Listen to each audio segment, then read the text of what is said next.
వనజంగి వెళ్దామా? వెళ్దాం వెళ్దాం. ట్రక్కింగ్ ఉంటుందంట. ట్రక్కింగా? నా వల్ల కాదు. కానీ వనజంగి వెళ్ళాలి. ఆ సన్ రైజ్ చూడాలి. అలా బోల్డ్ అని డిస్కషన్స్ అయిన తర్వాత వనజంగి అనకాపల్లి నుంచి స్టార్ట్ అయ్యాం. మీరు ఒకవేళ రావాలనుకుంటే ఎలా వస్తారు? వైజాగ్ వరకు వచ్చేసి వైజాగ్ నుంచి పాడేరుకు వచ్చారనుకోండి, పాడేరులో స్టే చేశారనుకోండి, మార్నింగే కదా సన్ రైజ్, అందుకే పాడేరు నుంచి వనజంగి దగ్గర వెళ్ళిపోవచ్చు. ఇంకా వనజంగిలోనే ఉండాలనుకుంటే టెంట్లు ఉంటాయి, అక్కడ ఉండిపోవచ్చు. మేము అనకాపల్లి నుంచి స్టార్ట్ అయ్యాం కాబట్టి మేము మా ఓన్ ట్రాన్స్పోర్టేషన్ తోనే వెళ్ళామబ్బా. హోటల్ బుక్ చేసుకుంటారు కదా, హోటల్ వాళ్ళనే అరేంజ్ చేయమని చెప్పండి వెహికల్ ని, అప్పుడు ఈజీగా అయిపోతుంది. ఇంకా మనకు వచ్చినాయి కష్టాలు. ట్రెక్కింగ్ ఫస్ట్ టైం ఏమో, ఈ ట్రెక్కింగ్ ఏమో. ట్రెక్కింగ్ చేయగలను, కాకపోతే అంత కూల్ వెదర్ కి కష్టం నా వరకు. నాకైతే 3 వ్యూ పాయింట్స్ ఉంటాయి అబ్బా. కొండ ఎక్కేటప్పుడు, కొండ ఎక్కిన తర్వాత కొంచెం నడిచిన తర్వాత సన్ రైజ్ ఉంటుంది. ఇంకా కొండ ఎక్కితే ఇంకా బ్యూటిఫుల్ గా ఉంటుందంట. మనం కొంచెం దూరం నడిచి సన్ రైజ్ వరకు చూసాం. ఇదిగో చుట్టూ కనిపిస్తున్న కొండ ఎక్కారనుకోండి, ఇంకా అద్భుతస్యా అన్నారు. కానీ ఆ మట్టి నెలలో నా వరకు నేనైతే ఎక్కలేకపోయాను. ఆ కూల్ వెదర్ కి చాలా మంది ఎక్కుతున్నారులేండి. మీరు కూడా ఎక్కేయండి. హోటల్ వాళ్ళు అరేంజ్ చేసిన ట్రాన్స్పోర్టేషన్ లో కొంచెం దూరం వరకు వస్తారు. మళ్ళీ అక్కడ మన వెహికల్ పార్క్ చేసుకొని అక్కడి నుంచి మళ్ళీ కొండ ఎక్కడానికి వాళ్ళ వెహికల్స్ ఉంటాయి. వాళ్ళు అంటే ఇక్కడ వెహికల్స్ ఉంటాయిలేండి. వాళ్ళు కొంచెం దూరం కొండ ఎక్కిస్తారనమాట. అక్కడి నుంచి నడుచుకుంటూ వెళ్ళామనుకోండి, ఇంకేముంది, ఈ సన్ రైజ్ పాయింట్ కి వస్తాం. అందరూ చెప్పారు కొంచెం దూరమే అని. దానివల్ల నేను ఎగ్జాక్ట్ గా షూస్ కూడా వేసుకోలేదు. ఏముందిలే అని చెప్పి షూస్, గ్లౌజ్, వాటర్ క్యారీ చేయండి. సన్ రైజ్ ఎన్నింటికి అవుతుంది అని చెప్పి గూగుల్ తల్లిని అడిగితే చెప్పేస్తుంది కదా, దాని ప్రకారం వెళ్ళిపోండి. వర్షాలు, తుఫాన్లు అప్పుడైతే సన్ రైజ్ ఉండదు, ఈ ఫాగు ఉండదు. అక్కడ మ్యాగీ, కాఫీలు, చాక్లెట్లు, బిస్కెట్స్ అయితే అవైలబుల్ గా ఉంటాయి. కొన్ని రకాలు వాటర్ బాటిల్స్ కూడా ఉంటాయి. మనం వెహికల్ లో కొంచెం దూరం వచ్చిన తర్వాత వాళ్ళ వెహికల్ లో పైకి తీసుకొస్తారని చెప్పాను కదా, అక్కడ కొంచెం ఎక్కువ చార్జ్ చేస్తున్నారని చెప్పారు. అది ఎంత అన్నది నాకు తెలీదు. నేను అప్లోడ్ చేసి మీరు వెళ్లే టైంకి మేబీ రోడ్లు మంచిగా వేస్తారేమో. చూద్దాం ఏమవుతుందో. అలా మన ప్లేస్ నుంచి వైజాగ్ వచ్చి, లేకపోతే అనకాపల్లి వచ్చి, అక్కడి నుంచి పాడేరు వచ్చి, లేకపోతే వనజంగ్ వచ్చి, అక్కడి నుంచి వ్యూ పాయింట్ కి వచ్చి, ఇక్కడ సన్ రైజ్ లేకపోతే మస్తు డిసప్పాయింట్ అవుతాం కదా. ఈ తుఫాన్ల సీజన్ లో అలా కొంతమందికి జరిగిందంట. నేనైతే కొంచెం దూరం కూడా నడవలేను అనుకునే వాళ్ళు వాళ్ళ వెహికల్స్ లో మనల్ని ఒక ప్లేస్ లో డ్రాప్ చేస్తారు కదా. అక్కడ సన్ రైజ్ ఉండదు, కానీ ఈ మబ్బులు, ఈ క్లౌడ్స్ అంతా కింద ఉన్నట్టు ఫాగ్ బాగుంటుంది అక్కడ కూడా. వైజాగ్ నుంచి వెళ్ళండి అని చెప్తారు కదా అందరూ. మనం ఇటు సైడ్ నుంచి వస్తున్నప్పుడు అనకాపల్లి ఫస్ట్ స్టాప్ అవుతుంది. అనకాపల్లిలో దిగి అయినా వెళ్ళొచ్చు.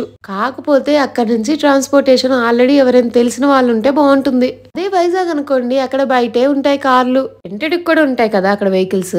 ఇంకా మీకు ఎలా కంఫర్ట్ అయితే అలా ట్రావెల్ చేసేయడమే. డెఫినెట్ గా ఈ ప్లేస్, ఈ సన్ రైజ్ అయితే నాకు చాలా అంటే చాలా నచ్చింది. కాకపోతే ఇక్కడ నుంచి ట్రెక్కింగ్ చేసి ఇంకా పైకి ట్రెక్కింగ్ చేస్తే చాలా బాగుంటుంది అన్నారు. కానీ అది నేను ఎక్స్పీరియన్స్ చేయలేదు, నేను చెప్పలేను. నా వరకు అయితే ఇది నాకు చాలా నా స్టామినాకి. నేను ఫస్ట్ టైం ట్రెక్ చేస్తున్నాను. మేము వెళ్ళిన రోజు అయితే 2-3 డిగ్రీలే ఉంది వెదర్ అయితే. వైజాగ్ నుంచి బైక్స్ మీద వస్తారు, అక్కడేమో చలి చచ్చేంత ఉంటుంది. వామ్మో, వాళ్ళకి హ్యాట్స్ ఆఫ్ అబ్బా.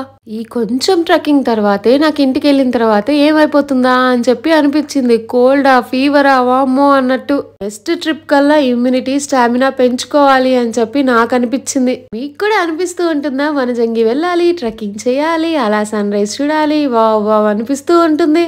మొబైల్స్, వీడియోస్, ఇన్స్టా రీల్స్ ఇవన్నిటితో పెట్టుకుంటే అక్కడ మూమెంట్ ని డెఫినెట్ గా ఎంజాయ్ చేయలేము. మరి నువ్వు కూడా తీసావు కదా వీడియోస్. మరి నేను తీసిన 8 నిమిషాల వీడియో ఎటువంటి ఎడిట్ చేయకుండా పెట్టేశాను వీడియోలో. ఇంకా మీరే అర్థం చేసుకోండి, నేను తీసిన వీడియోలే ఇవి. 8 నిమిషాలు 10 నిమిషాలు అంతే, ఇంకంతకన్నా ఎక్కువ తీలే. మనం చీకట్లోనే లోపలికి వెళ్ళాం, కానీ అప్పుడు వీడియోస్ తీసినా కనిపించదు. అందుకే వెళ్తురు వచ్చి సన్ రైజ్ అయిన తర్వాత మాత్రమే నేను వీడియోస్ తీస్తా. ఇంకేమైనా మీకు డౌట్స్ ఉంటే కామెంట్ చేయండి, నాకు తెలిస్తే నేను చెప్తా. కానీ బాగుందా అంటే బాగుందనే చెప్తాను. ఇలా ట్రెక్కింగ్ చేయడం వల్ల జీవితంలో కూడా ఒక్కొక్క మెట్టు ఎక్కుతున్నప్పుడు ఎన్ని కష్టాలు వచ్చినా కానీ వెనక్కి వెళ్లకుండా ముందుకు వెళ్తే మనం హై పొజిషన్ కి వెళ్తాము అని చెప్పి చాలా మంది అంటూ ఉంటారు. ఎవరి పాయింట్ ఆఫ్ వ్యూ వాళ్ళది, ఎవరికి ట్రెక్కింగ్ ఇష్టమో వాళ్ళ ఒపీనియన్స్ అవన్నీ.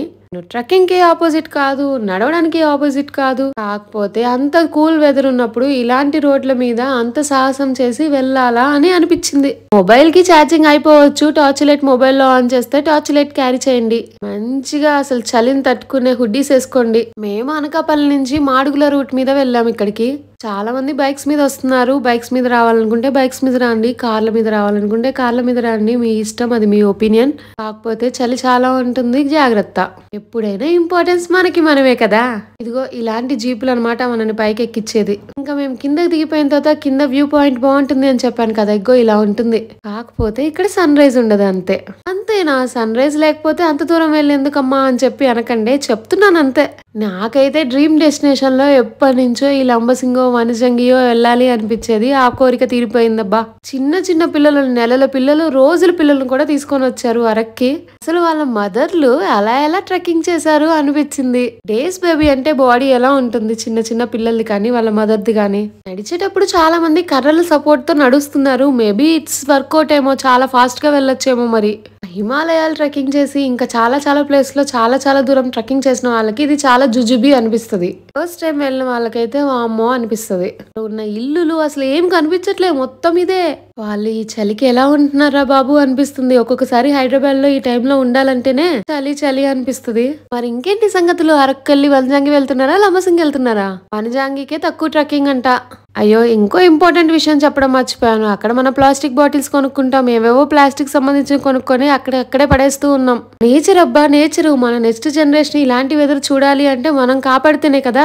ఇప్పటికే కొండలు పగలకొట్టి కన్స్ట్రక్షన్స్ బోల్డ్ అని చేస్తున్నారు. ఇంకా తర్వాత ఒకప్పుడు ఇలా మంచు ఉండేదంట, ఇలా చెట్లు ఉండేదంట, ఇగో ఈ కొండ మాత్రమే మంచు పడుతుంది చెప్పుకోవాల్సి వస్తుంది. నేచర్ ని కాపాడితేనే మరి మనం ఇప్పుడు ఫ్యూచర్ లో వాళ్ళకి బాగా ఉపయోగపడుతుంది. మీరు వెళ్ళేటప్పుడు తుఫాన్ ఉందా, సైక్లోన్ ఉందా, ఇవన్నీ కూడా చూసుకోండి. హాయిగా అవేమీ లేనప్పుడు వెళ్తే బాగుంటుంది. ఈ సన్ రైజ్ వరకు మీకు జీవితాంతం గుర్తుండిపోయే మెమొరీస్ అన్ని ఈ అరకులో ఉంటాయి కాబట్టి సాటిస్ఫాక్షన్ గా చూసేయండి ఈ అరకు ట్రిప్ మొత్తం. అక్కడ ఏం కొనుక్కోవాలి, ఎలా ఉంటుంది, ఆచారాలు ఏంటి, పద్ధతులు ఏంటి, నేచర్ ని ఎంజాయ్ చేయండి. మనం ఏ మూమెంట్ ని ఎలా ఎంజాయ్ చేయాలన్నా మొబైల్ ని పక్కన పెడితేనే కుదురుతుంది. అరకు అయితే చాలా అంటే చాలా చాలా చాలా బాగుంది. వచ్చేయండి. 2 రోజులే టైమా, 3 రోజులే టైమా అనుకోకండి. మెమరీస్ ని అలా క్రియేట్ చేసుకుంటేనే లైఫ్ లాంగ్ ఇంకంతే. ఇంకా ఎంతకాలం నెక్స్ట్ జనరేషన్ కి అని డబ్బులు సేవ్ చేస్తారు. నువ్వు నీ లైఫ్ ని ఫుల్ గా సాటిస్ఫాక్షన్ గా లైఫ్ ని లీడ్ చెయ్యి. ఆ తర్వాత నీకు లైఫ్ లో ఎటువంటి రిగ్రెట్స్ ఉండవు. మరి ఇంకేంటి, ఇవన్నీ వీడియోస్ చూసిన తర్వాత అరకు వెళ్ళాలి, వనజంగి వెళ్ళాలి, లంబసింగి వెళ్ళాలి అని చెప్పి అనిపిస్తూ ఉందా? అలా నైట్ అయితే డాన్స్ వేసుకుంటూ చికెన్ తినుకుంటూ క్యాంప్ ఫైర్ ముందు ఆహా ఎక్స్పీరియన్స్ ఎక్కడైనా వస్తుందా ఏంటి? అరకులోనే కదా. మీరు వెళ్తే మీ ఎక్స్పీరియన్స్ చెప్పండి. ఒకవేళ వెళ్ళకపోతే ఎప్పుడు వెళ్తారు అని చెప్పి ప్లాన్ వేసుకోండి. పిల్లలతో కూడా హ్యాపీగా వెళ్ళిపోతున్నారబ్బా, చిన్న చిన్న పిల్లలతో. కాకపోతే పాపం అంతా చిన్న పిల్లల్ని ఎందుకు ఇంత కూల్కి తీసుకురావడం అనిపిస్తుంది. 11ంటికి వెళ్తే ఇలా అస్సలు ఉండదు తెలుసా. ఎండగానే ఉంటుంది. అటు చెట్లు ఇటు చెట్లు అలానే ఉంటుంది, ఫాగ్ ఉండదు. వీడియోస్ నచ్చితే సబ్స్క్రైబ్.